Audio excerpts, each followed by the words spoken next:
Vamos lá, cara. A gente começa falando aqui esse vídeo. Não é um. No geral, não é um vídeo bom, tá? Só pra deixar claro. Mas vamos lá. A gente começa falando sobre o Fernando Diniz e a busca, né? Na parte defensiva, a busca e o sumiço. A gente pode falar assim. Primeiro, sobre a busca. O Diniz deu uma entrevista pro GE. Globo falando que eu até vi o trecho, né? Foi uma entrevista completa, mas acho que eles estão divulgando pedacinho por pedacinho. Na entrevista que o Fernando Diniz deu, a impressão que passa, e é algo que já tinha sido meio que apuração ali um tempinho atrás também, de outros portais, né? Aqui, ó. Era de que o Marlon seria o substituto do Nino. Nino se transformando em jogador de seleção. Quando ele sai, você sente, é natural. Para substituir igual, você sente. Ele foi se construindo, E aí ele fala, nós temos o Marlon, que no fundo seria o substituto natural do Nino. É um zagueiro que tecnicamente, fisicamente, é um avião a jato. Eu não voaria nesse avião. Infelizmente não podemos contar com ele. Ele é um jogador de nível lá em cima, série AA. Mas no ano passado ele chegou, teve problema no joelho e não conseguia. Essa entrevista ela foi feita há um certo tempo e o Marlon continua tendo problemas no joelho. Esse avião a jato parece que não vai sair do aeroporto, né? E já era sabido, né? Porque nas apurações se vê e se sabe que o padrão é que o Marlon já precisava fazer essa cirurgia e ele relutava, mas todo mundo internamente no Fluminense já sabia que precisava fazer essa cirurgia. Ou seja, contaram para substituir o Nino com um jogador que não joga e não vai jogar. E aí, outra notícia, eu falei da busca e do sumiço, né? Quando se fala de jogador, né? Ainda na busca, o Diniz fala que tem que procurar ali a contratação, né? Para trazer um jogador. Aí ele chega a dizer o seguinte: todo mundo quer um jogador de nível alto e tal, mas jogador de nível alto custa caro, né? Ele vai falar esse trecho aí. Vamos ver até esse trechinho da entrevista? Mas Vamos a gente ver, não pôde contar com o Marlon. Ele teve problema no joelho e acabou sendo operado agora. Então, no fundo, é que é difícil para o Fluminense repor. Isso eu falo sempre, assim, às vezes para outros times o cara já tem, não perde ninguém e traz outro do mesmo nível. Bom, a gente tinha o Nino, tem time que tem o Nino e vai lá, não perde o Nino e traz um outro Nino. Né? Então, essas são as dificuldades de um time igual ao Fluminense que precisa vender jogador para poder honrar os compromissos financeiros. E aí, enfim, depois ele entra no assunto Thiago Silva. E aí, assim, eu queria lembrar o Diniz, na verdade lembrar você, né? O Diniz sabe, lembrar você que está assistindo, de que, primeiro ponto, o Fluminense compete com times que gastam muito dinheiro. É fato isso. O Palmeiras tem, né, não só um dinheiro, como um prestígio financeiro no mercado. O Flamengo tem isso também. Você não vai achar muitos times que têm mais dinheiro que o Fluminense, não. Vale lembrar que o Fluminense perdeu para o Bahia, vai lá, tem um bom investimento o Bahia, né? De fato, isso a gente não pode negar, o Grupo City descarregou uma certa quantidade de dinheiro considerável, mas não passou muito o Fluminense, não. Não tá em desnível absurdo. E o Fluminense perdeu. No final de semana, o Fluminense pegou o Red Bull Bragantino, que faz investimentos, sem dúvida nenhuma, mas o orçamento não é maior que o do Fluminense, não. Ou pelo menos não é consideravelmente maior, né? Provavelmente do ano passado não foi a receita. Antes disso, o Fluminense enfrentou o Colo-Colo. Esse, então, é ridículo. O Colo-Colo, o maior do Chile, sei lá, chutaria que tem uma receita que é a metade do Fluminense, uma folha salarial que não chega nem a 1/3 do Fluminense. Antes disso, o Fluminense enfrentou o Alianza Lima. Esse daí, então, meu amigo, a folha salarial não deve chegar ali a R$ 1 milhão, talvez. Passa um pouquinho. O Fluminense não tem competido com times que têm condição financeira igual ou menor do que o Fluminense também. E vale acrescentar um outro ponto, né? Que é o segundo, pra gente lembrar. O Fluminense está gastando, porque ainda não pagou 100%, né?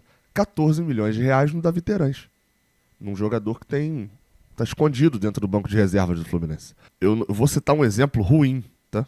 Porque é um exemplo que a avaliação era boa no final do ano, mas que agora não é tão boa. Mas só para vocês entenderem a questão financeira. Ano passado, um zagueiro se destacou muito no Brasileirão, pelo Goiás, e era um zagueiro que estava ali na mira de todo mundo e que poderia ter sido contratado como substituto do Nino. Esse zagueiro foi vendido por 2 milhões de dólares, não chega nem a 10 milhões de reais, 9 milhões e... quase 9 milhões, quase 10 milhões de reais, vamos fechar em 10 milhões, na época, né? 10 milhões de reais esse zagueiro foi vendido, ele pertencia ao Atlético Paranaense e foi vendido pro Botafogo. Esse zagueiro hoje ele tá mal, ele não tá bem não, mas vinha de sequências de anos bons, é um zagueiro relativamente jovem, tem 23 anos, faz 24 por agora. 10 milhões de reais que custou. Um bom zagueiro, uma boa aposta, jovem, que poderia chegar para o setor e poderia dar errado, como toda contratação pode dar certo e dar errado. Tô falando do Lucas Halter, tá? Que foi o Botafogo contratou do Atlético Paranaense e ele estava no Goiás. E poderia dar errado, como o Terán está dando errado também. Só que o foco foi só à frente. Não houve um foco na zaga. E aí o foco, por quê? Na minha opinião, a avaliação foi feita de maneira equivocada.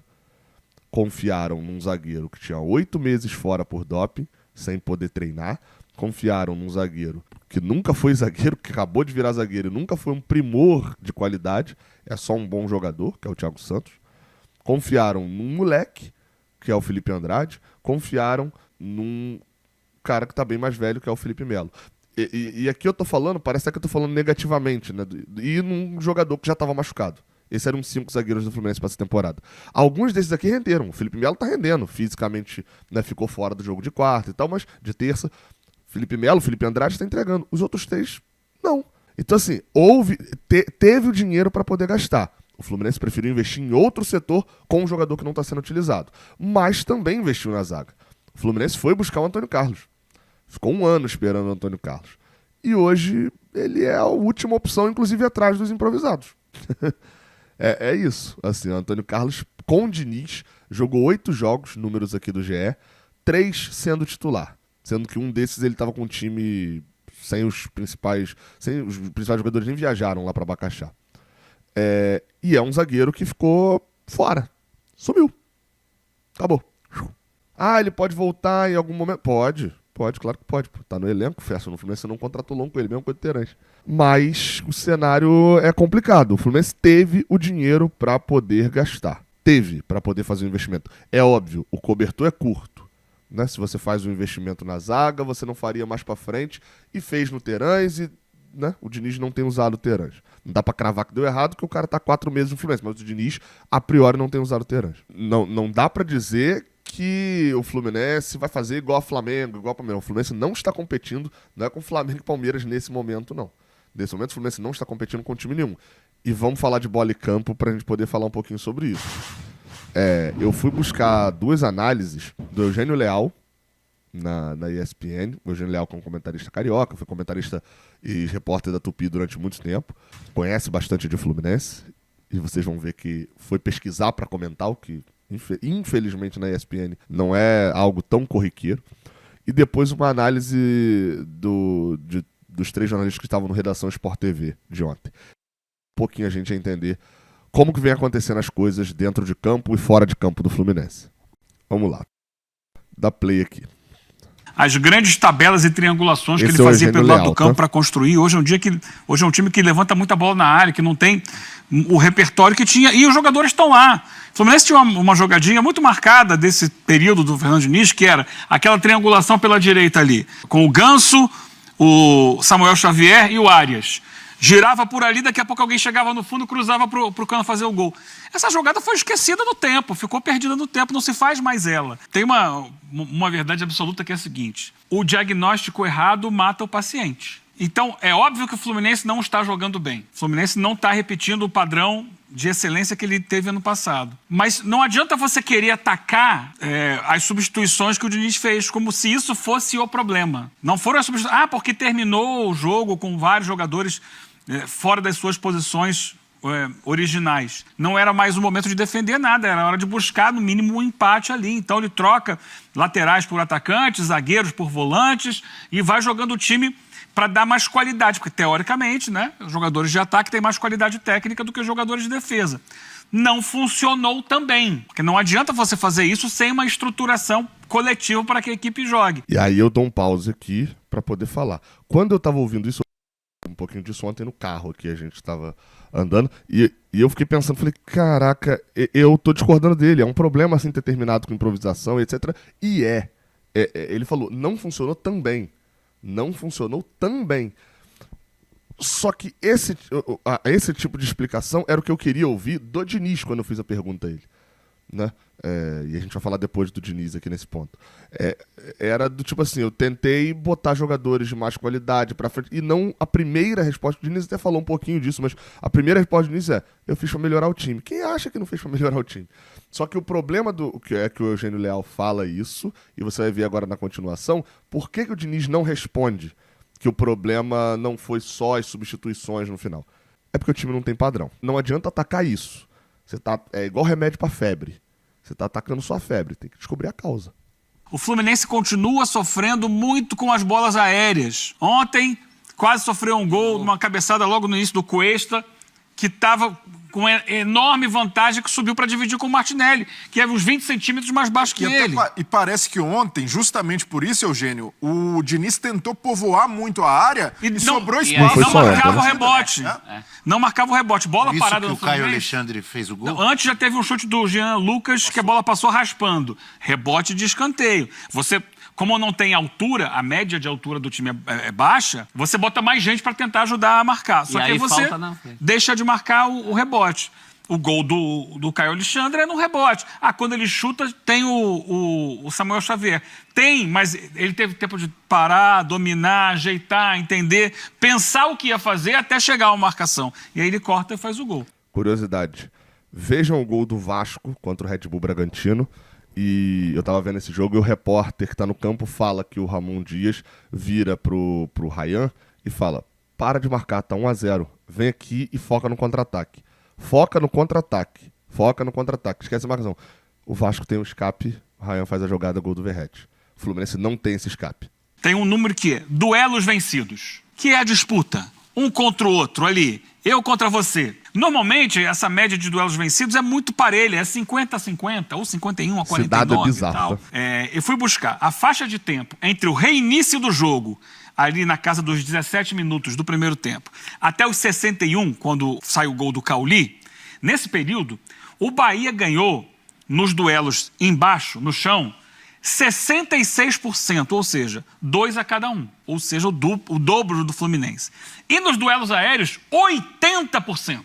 80% é muita coisa. Então, o Bahia ganhou o jogo porque ele se impôs fisicamente diante do Fluminense.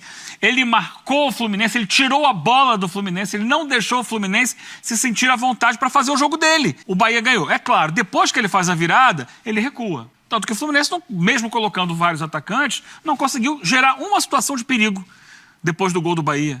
Chegou, teve aquela bola, não teve. O chute de fulano, não teve. Porque o Bahia soube se defender baixando a linha de marcação. Ou seja, não sei se isso parece muito familiar, mas é o roteiro de vários jogos do Fluminense. O time adversário tira o Fluminense do conforto dele, faz o gol. No caso do Bahia, ele tomou o gol antes, né? Mas consegue alcançar o resultado, dá a bola pro Fluminense. E o Fluminense, que antes era um time perdido para marcar, passa a empilhar atacante e é um time perdido pra criar. Gabriel, mas mesmo assim a gente vem pontuando. Nosso elenco é bom. A tática do nosso time não é tão ruim, mas ela tá manjada, ela tá estudada. Conta um pouco sobre as improvisações e quer entender a explicação do Diniz, porque a explicação do Diniz ela não é só pro torcedor entender o que o treinador tá fazendo, só isso. É isso também. Quando a gente vai pra coletiva, vai pra isso. A gente vai ver um outro vídeo aqui agora que vai falar um pouco sobre isso. Ela é também pra gente saber que o cara não tá perdido, pra gente ter confiança nele. É o Thales Machado, que é diretor de esportes, acho que diretor-geral, alguma coisa assim de esporte do Globo. Martim Fernandes, que é um repórter que cobre seleção há muito tempo. Marcelo Barreto, apresentando. Esse eu vou tirar da tela em alguns momentos a imagem, porque tem imagem de jogo, tá? Vamos ouvir um trecho curtinho. As entrevistas do Diniz, que são muito boas, elas me causam a impressão que em derrotas, quando ele está chateado, ele não entra muito em profundidade nos assuntos que ele quer explicar. Ele explica de forma superficial e acaba dando as ideias um pouco erradas. Acho que ele estava falando disso. Acho que ele estava falando sobre a inquietude e de não fazer o convencional. A impressão que fica só escuto isso porque eu acompanho outras entrevistas do Diniz. A impressão que fica é que ele está comparando alhos com bugalhos, porque é um jogo completamente diferente, as substituições são diferentes, o contexto é diferente, é final de temporada, é um time mais seguro. E aí o Diniz acaba tropeçando em algumas coisas nas falas, nem falando do jogo especificamente não, coisas do tipo, é óbvio que eu coloco o time para melhorar. E é óbvio que, que todo mundo acredita na intenção dele. A pergunta na entrevista coletiva normal é que ela não tenha a intenção de saber se o técnico quis piorar o time, mas de entender por que o time piorou. Exatamente. Né? E o Fluminense piorou. Exatamente, porque alguma coisa que foi tentada não deu certo. Mas essa autocrítica imediata do que dá certo e do que não dá certo, porque inclusive no futebol, e o Diniz sabe disso muito melhor do que eu, a mesma estratégia ela pode dar certo e errado. Sim. O futebol tem dessa questão. Eu sinto que ele se irrita com as perguntas e acaba por não mostrar isso. O que o Diniz precisa mostrar agora é um pouco... Ele precisa seguir nas ideias dele, é um cara que tem ideias próprias e não vai deixar se afetar por eventuais críticas disso, mas as coisas precisam dar certo para o Fluminense se ele não quiser conviver com derrotas e empates. E o Fluminense tem toda a condição disso, porque tem um bom elenco e tem um bom treinador. Mas agora, também precisa partir do princípio de que eterna é só a glória, né? Exatamente. A receita não. Não. O campeonato é outro, o jogo é outro, os jogadores são outros. Essa fala do Marcelo Barreto no final é espetacular. Eu não vou nem falar muito aqui não pra poder... A Libertadores é a glória eterna, né? Eterna é só a glória. A receita não. Valeu, tamo junto. Ainda tô aqui em Salvador, vou embora hoje de madrugada. Deve ter resumão da rodada. Eu esperei o jogo do Bahia e do Vasco. E caramba! Você tem 2 rivais, né? Do Botafogo e Vitória. Pra poder fazer o resumão da rodada completinho, porque o cenário ficou chato. Mas enfim, tamo junto. Até a próxima. Deixa o like aí embaixo, se inscreve aqui no canal. Valeu!